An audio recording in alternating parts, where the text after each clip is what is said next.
Welcome back to Studio F on Fast Times Willy B. We'll be reviewing Wicked. Gentlemen, let's broaden our minds. Hit it, Russ.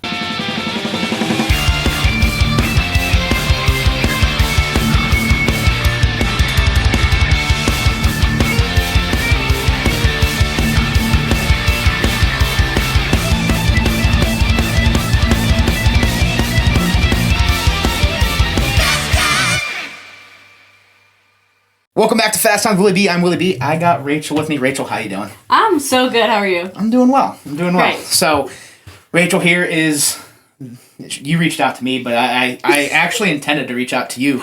Really? But you beat me to it. Oh, sorry. I'm excited. So, no, it's okay. It's okay. It showed me that you really wanted to be here. So, I'm happy you reached out. But yes, I knew you were a fan of this. So... I had to have you on for this. So glad you could make it, but we'll be talking about, obviously, Wicked today.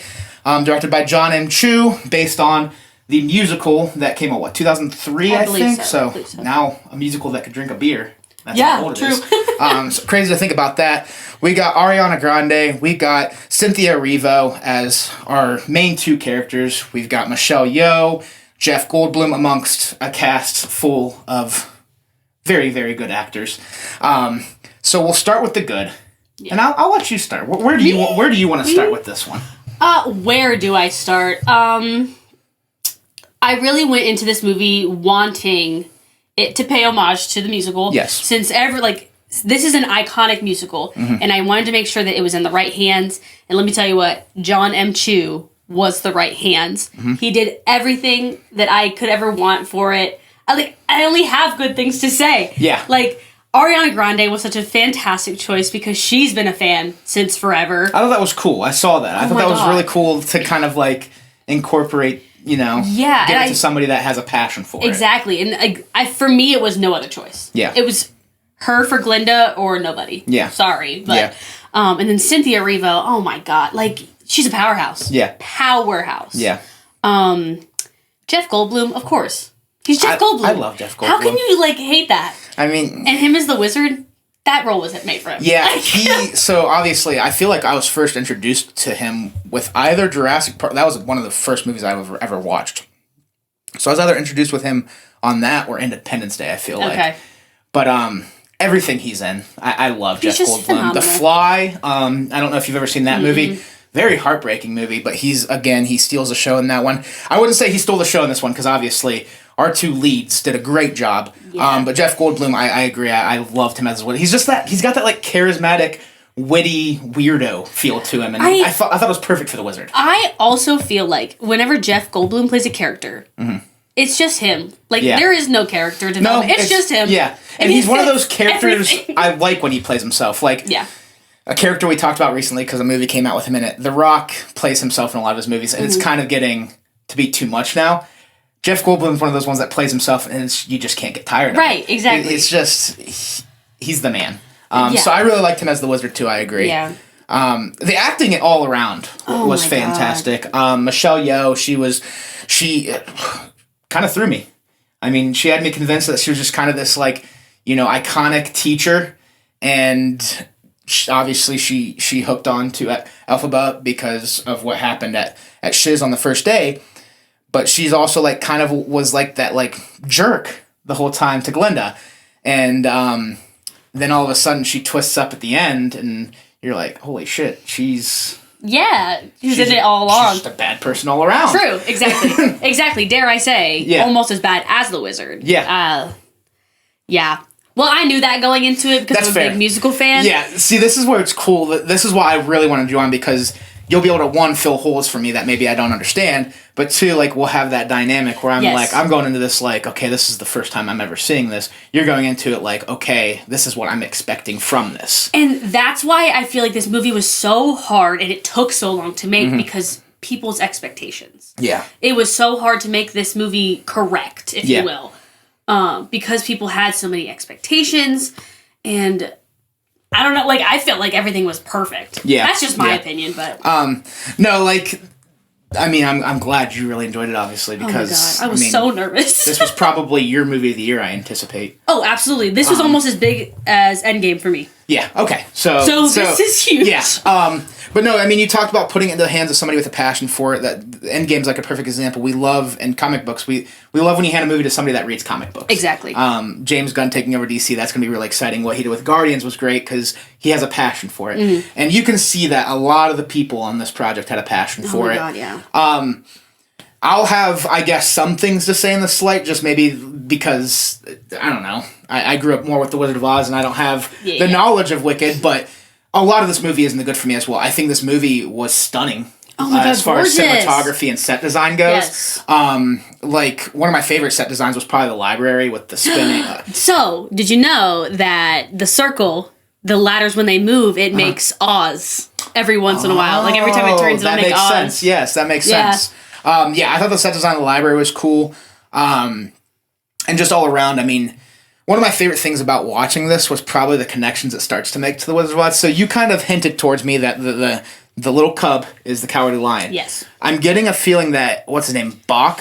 Okay. Is he the Tin Man? Yes, okay. Yes. And then Fiero, I'm guessing, is the Scarecrow. Correct. Okay, so that was what I really liked too, was trying to connect things to the Wizard of Oz, like the scene where the wizard's showing the world and they're picking the color of the road. I'm like, oh, this is so cool. It is really cool, yeah. And they're like, wait, go back one, and it's yellow and it fits, and so that stuff was really cool to me, seeing how the monkeys got their wings. Terrifying, by the way. Yes. Oh my God, that was really scary. Really sad scene. Yeah, honestly. I wasn't about it. But really bad for them. Oh yeah. And then you hear all the other ones downstairs. I'm like, no, they're all going through the pain. But just crazy to see, like, where a lot of the things, I always find it interesting if you can connect the dots when you're making a prequel. And I know this isn't canon technically, right? This is it's its own thing, but it's... Yeah, it's like the untold story of Oz. Because The Wizard of Oz is Frank Baum, I believe. I think he's the author. Maybe. But that's, like, obviously what this movie is trying to be the prequel for, but it's also its own story. Like, it's not Frank Baum's vision. It's somebody else's vision. Yes, it was somebody else who wrote it. Yeah, okay. And it's a whole series, too. It's a whole thing. That's it's a whole thing. But no, I mean, I called you yesterday, too, like, to clear up some things. I was like, I'm trying to figure out if there's any way that this is contradicting The Wizard of Oz. And the one thing I said is, like, in The Wizard of Oz, you get the witch is pure evil. And so I was like, so is this, like, kind of contradicting in a way? But, you know, you clear some things up for me, and obviously this takes place before The Wizard of Oz, and she's kind of pushed to that, and obviously in part 2 things are going to happen. Oh, that will add to it. Down. Yeah. But I mean, it was really cool seeing, like, you know, what came before the iconic movie we've had for what? I mean, it came out in 1939, so oh my God, forever. I mean, gosh, almost 85 years now. 100 years. That's crazy. Yeah. So, God, 85 years old. Yeah, that's crazy. But yeah, you know, just seeing all of those connections was something that I really enjoyed with Wicked. Yeah, and the whole point of Wicked is for you to think differently about The Wizard of Oz. Yeah. And which I feel like for somebody who doesn't know the musical, you kind of got that where you're like, everything I know is a lie. Yeah. Which that's exactly what Wicked wanted you to think. Yeah. It's exactly what they wanted. Because that's what when I called you, I was like, so, like, The Wizard of Oz, like, it's completely opposite. And you're like, no, that's from the point of view of what the wizard wants you to think. And I'm like, that makes sense when you watch Wicked. Mm-hmm. So no, it definitely, the call cleared some things up, by the way. But it definitely is a cool way to think about it. Yes, with what we got in part 1.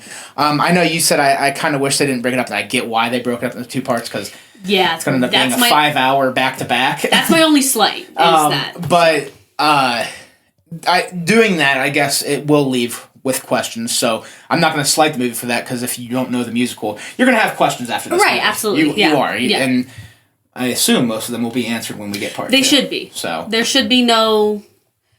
I don't think so. There shouldn't be any. What else you got in the good? I mean... The music, oh my god. So, like, I'm also, like, a Broadway theater kid, so I was, like, literally living the best life sitting in that scene, or sitting in the seat. I think some of these, okay, this is a hot take, and I might get, like, burned at the stake. That's fine. Pun intended. We love hot takes. For that. I thought some of these were better than the original soundtrack. Really? So this doesn't match the original soundtrack? Like, these were unique to the movie, or were they still the same? No, they're the same. They're the same. Same songs? You just mean the rendition, like, hearing Grande and Arriva sing them? Yes. Okay. And they actually sung it live. When they filmed it, they were singing that. Sweet. No, like, over. Oh my god. That's pretty Anyways. cool. They can both sing. I mean, we already obviously knew that about Grande. I mean, she's been doing it for how long? But Cynthia Erivo, she can sing. She can sing. Yeah, the musicals. It's funny because or the musical numbers, I should say. When I was watching this, I can imagine somebody who's seen Wicked getting pumped for every song, and I'm sitting here and I'm like, that's how I was when Popular came on, because that's the one they marketed a lot. Yes. So when that came on, I was like, oh, I've heard this one. And it's because of the marketing. Right. So I was like, it had that familiarity to it that got you excited. So that was the one I kind of picked up from. I'm like, oh, here's that, that scene that I've been seeing on TikTok when I endlessly scroll at 2 a.m. Right. Yeah, I know the song that everybody thinks of when you think of Wicked is Defying Gravity. Yes, I believe I've heard that one too. Not from the marketing. God. Well, they play it in the trailer. Yeah. But I feel like I've heard that song, so I mean, Rosie's also loves theater, so I'm sure it's been played by her at some point. Absolutely, of course. It's kind of like one of those iconic Broadway songs. Yeah. They did fantastic with that.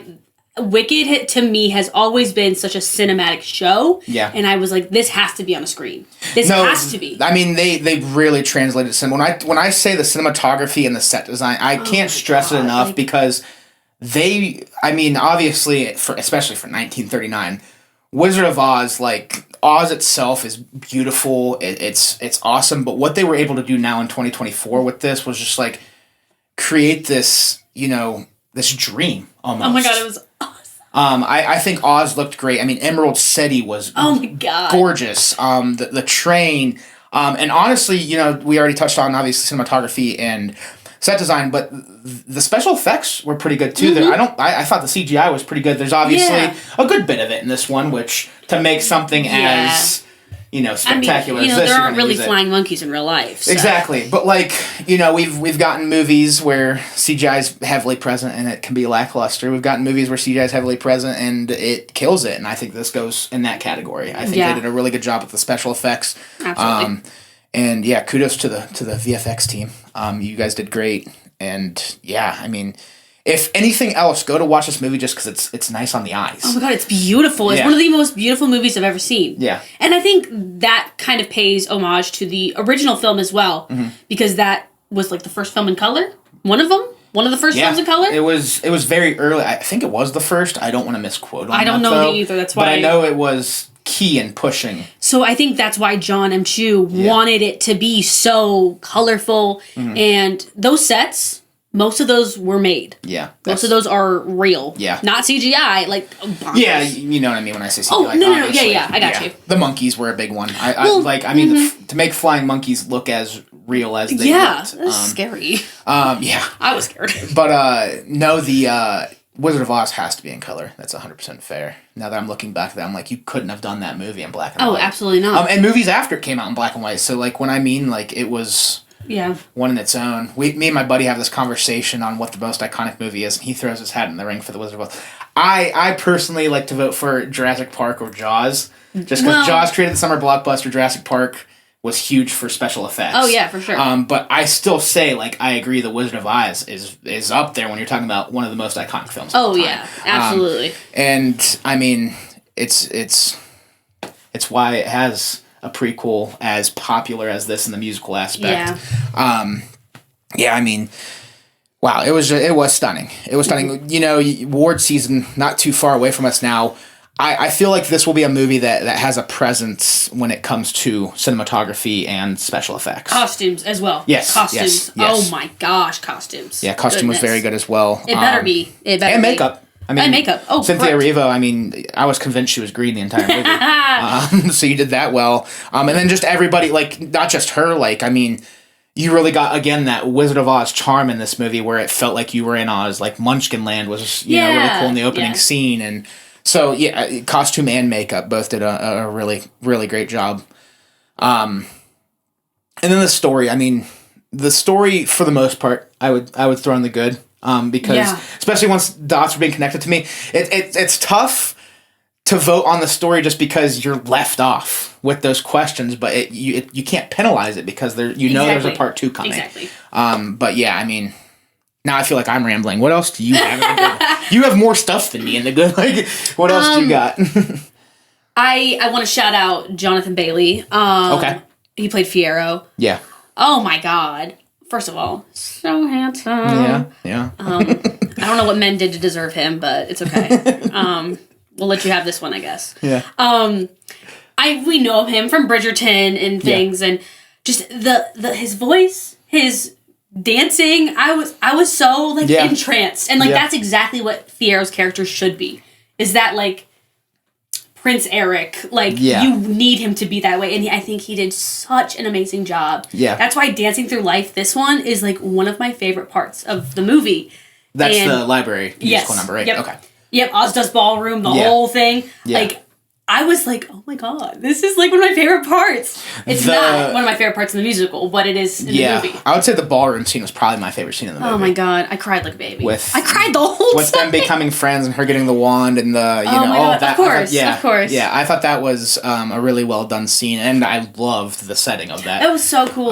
Of that scene. Somebody said the animals were going so hard on the drums because they knew that was their last check.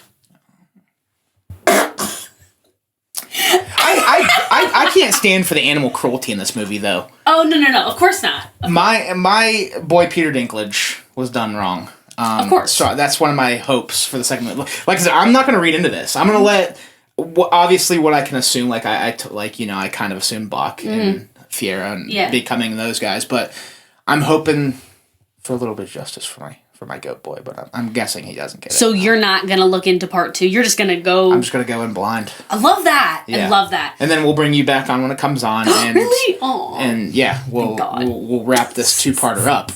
But that ballroom scene was really well done though. Mm-hmm. And that's when you get the iconic look too. I mean, you get the hat. Oh my gosh. And the like shadow covering half her face so it looks like the playbill. Yeah. Yep. They did that really well. What if I start crying again? Like, so I'm guessing you cried during this movie. The whole thing. Yeah, the whole thing. Okay. I just saw it again last night, and I think I cried harder the second time. I call you and I'm like, hey, I have a couple questions. You're like, well, I don't want to spoil much, so if I'm like, spoil much. I'm on the way with my parents to see it again. I'm like, oh, yeah. It was. I went with Rosie, and she really really liked it. So. I will give this perspective. I have never been a big fan of musicals. Okay. In cinema, I should preface by saying that. Okay. Whenever, like, every time I've gone to Broadway or Playhouse Square, I've been blown away. Correct. Like, seeing Beetlejuice on Broadway, Alex Brightman, you are a wizard. That is the correct response. But, like, when musicals are translated to cinema, I'm usually, like, super hit or miss on them. Like, 2 of my hits are Tick, Tick, Boom with Andrew Garfield. Mm-hmm. Love it. And La La Land. Mm-hmm. I absolutely adore La La Land. I probably listen to the soundtrack at least once a week. So I didn't know how I would feel about this one. And maybe how musical movies have been for me my whole life maybe hinders my score a little bit, but for the most part, this is up there. This is up there. Like, I just updated my Letterboxd. So on my Letterboxd, I have, like, my top 5 favorite movies of all time. This is sitting at number 2. Okay. What's your 1? Captain America Winter Soldier, of course. Oh. Of course. Interesting. I like that. Winter Soldier. Oh, yeah. Oh, my God. Like, the biggest plot twist of all time. Bucky's alive. What are you talking about? Yeah. Sorry. That's a great... I love Marvel. So excited to get more of it, even though it's so hit or miss lately. Thunderbolts. I know. I'm Brave New World. Oh my God. I'm hopeful, but I don't want to be like too hopeful because that's not what it once was, unfortunately. Guardians 3 was like our saving grace. That brought me back to life because Marvel was dying there for me. But anyways, back to Wicked. Back to the regularly scheduled programming. I'll take a Marvel side. Minute. Yep, I'll take that. A Marvel minute for sure. But no, anything else for you? All of it. No notes. No notes. So we'll hop to the meh. And I have a little few nitpicky things. There were some things to me, and I hate using this word, that were like cringe. Okay. I have one line that was cringe. For me, like the excessive hair flip. You hated the toss? I didn't hate it. When it was just toss, I was fine. But there was one where she did it like 8 times. I'm like, okay. You can literally do a toss, and you're a hater? I can do a toss. But I don't know. I was sitting there and I was like, okay. Wow. Yeah, I know. That is a hot take. There were like things when I was making my notes. I was like, all right, you can't say the wrong thing because you can't have Rachel hating you. I was like, I don't know where she stands in the toss. That's okay. Hey, it's fine. Other things, like I said, there were moments where I felt maybe they could have shrank it. I'm not saying that they could have fit part 1 and 2 together. Oh, yeah. I do think that that's the right route. Mm-hmm. But there were moments where I was sitting there and I was like, okay. Which part, if you don't mind me asking? So I'm trying to like recollect the whole movie because it was a lot. It's a lot. Especially if you don't know the story, that's a lot to take in. Yes, that's fair. I don't know if I really like the opening. Okay. Yeah. But I feel like maybe part 2, the way you're looking at me, I feel like part 2 is going to have something to do with the opening. Are you talking like the very, very beginning, like that first little cut scene of like the hat? Like when the witch is burnt and like, because we obviously know that. Yeah. I kind of wish it kind of just started with started with her being born and like the. Okay. Also, I do have a question: is the wizard the dad? Because it sounded like Jeff Goldblum. Is that okay? Because when they were in there, I was like, that sounds just like Jeff Goldblum. They did not hide that well at all. I was like, isn't he the wizard? Yeah. They did not hide that at all. He has too distinctive of a voice. And see, they could do that though because this musical has been out for forever. That's fair. So, you know. Yeah. I don't know. I felt like we know how her demise.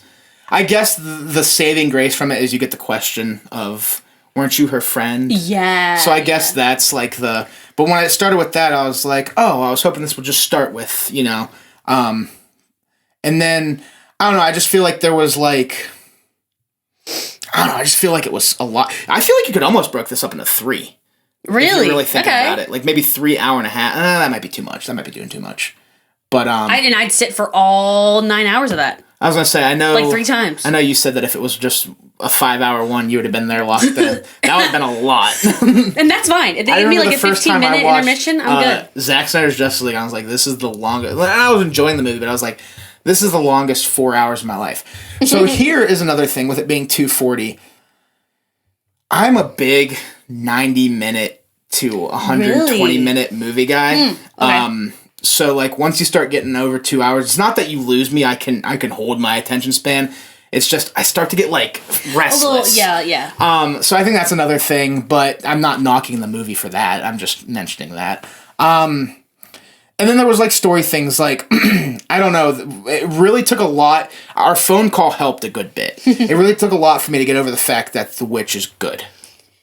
Yeah. Because in 1939, and I got a drill in my head, it's the wizard's point of view. But that 1939 movie, she is scary. She is. She is evil. I was terrified as a child. Yes. Oh my God, And so, like, this whole time I'm watching, I'm like, I don't know how I feel about this, because I like the Wizard of Oz, and in the Wizard of Oz, she is mean. Like, you have nightmares about her. Like, exactly. When that came out in 1939, it was probably, like... nightmares for children watching that witch. For me, this because at that point, what'd you have? Like Frankenstein and Dracula, right? Yeah, the Mummy, the Wolfman hadn't even come out, so like, you know what I mean. Like, so you're watching that. That witch was probably scary as all get out when that movie came out. And even as a kid watching that, I always thought that witch was like she was a mean witch. Scary. She was wicked. Come on. But so like it took a lot for me, and I think it still hits me a little bit. Like. And I get it, like, it's its own thing, it's its own prequel, but I feel like just part of it's, like, I don't knock it a lot for it, but there's a little part of me that's like, I don't know if I love the idea of her having a good backstory. Okay. Yeah. All right.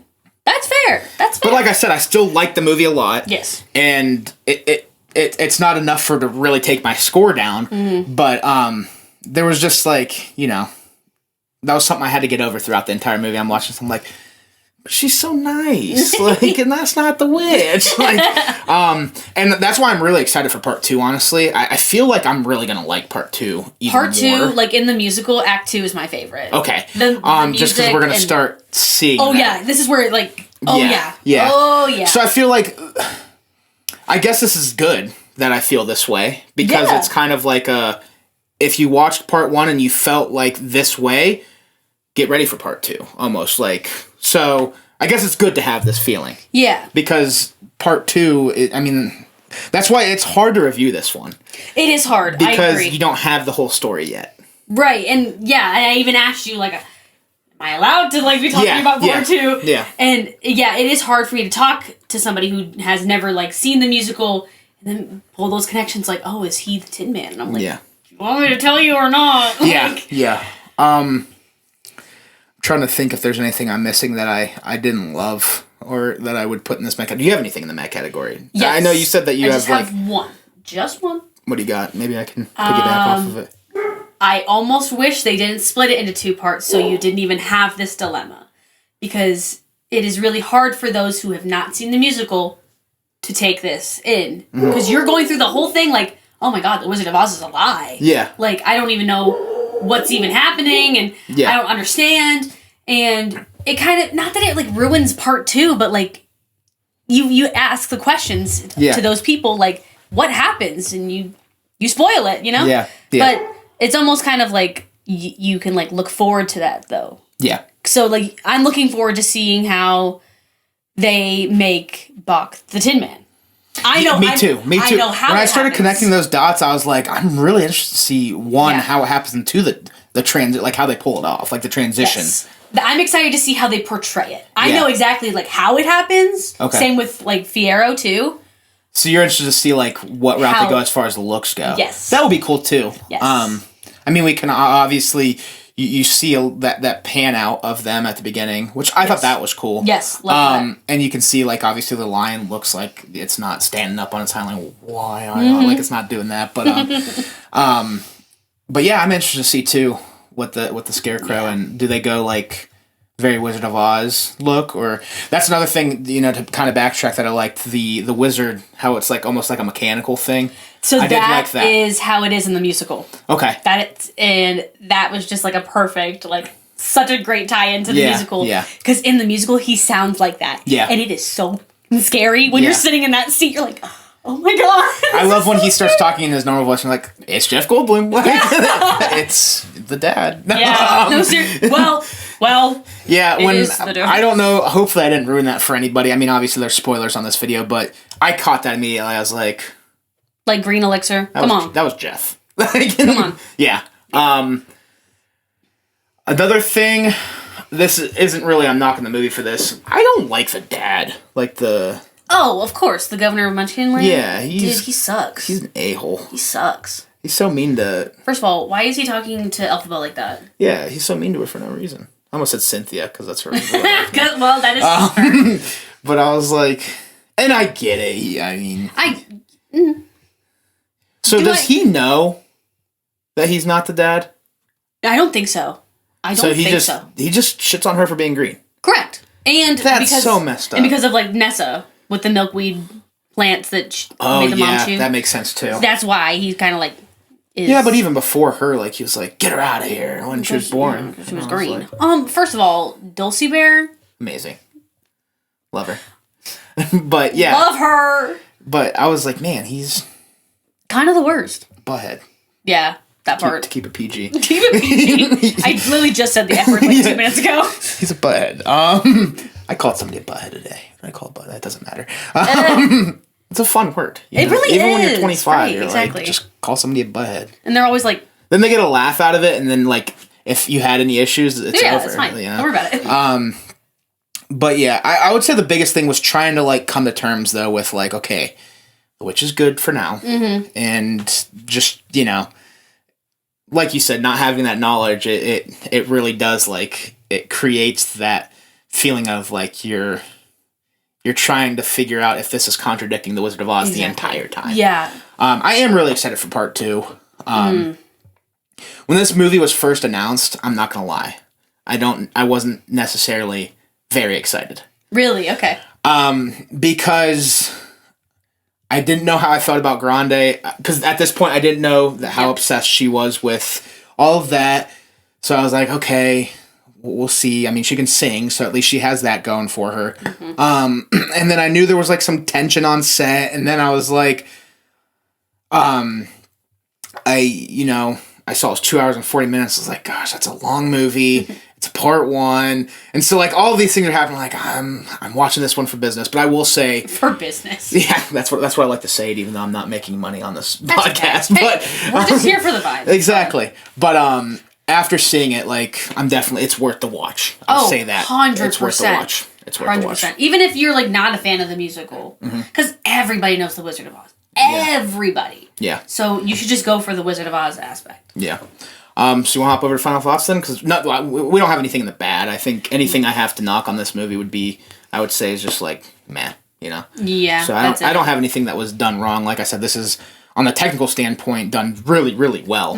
Acting's great. But yeah, we can hop over to our final thoughts and ratings. What do you want to leave off with Wicked Part 1?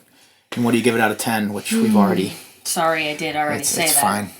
It's fine. It is a 10 out of 10 for me. It really is. I have no notes. Like, there is nothing that I would change about this film. Yeah. I think John M. Chu did it such justice. The part of me that was crying was not, obviously this movie's beautiful, the music's great and moving, but like, I'm just so glad it was put in the right hands. Yeah. Because for like, there's musical movies that are like, ugh, that was a little bad, you know? Yeah. No, there is. Cats.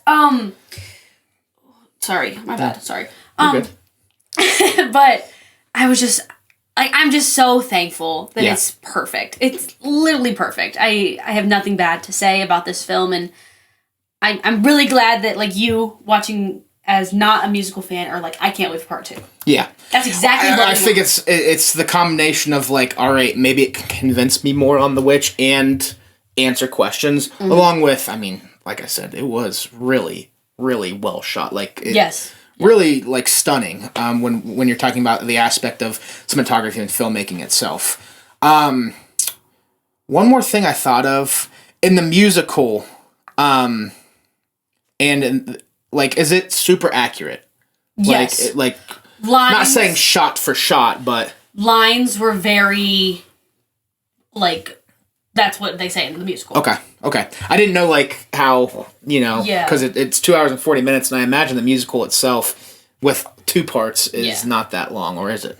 No. So, with the musical, it is 2 hours. It's about 2 hours. Like, for the whole thing? For the whole thing. And the 2 hours and 40 minutes was just the first half? Yes, okay. Exactly. Okay. So, that's what I was wondering. I was like, how did they, you know, and obviously, musicals run faster in general. Yeah. You know. You can't be sitting there for 5 hours. Yeah. Even though I would. I'm telling you, please make a 5-hour Wicked movie. I will sit for the whole thing. Yeah. You'll just have to... I wonder if they'll do that. Like, you can buy Wicked 1 and 2 together. Oh my gosh. One cut. I'm so about that. Yeah. We'll have to make it happen for you.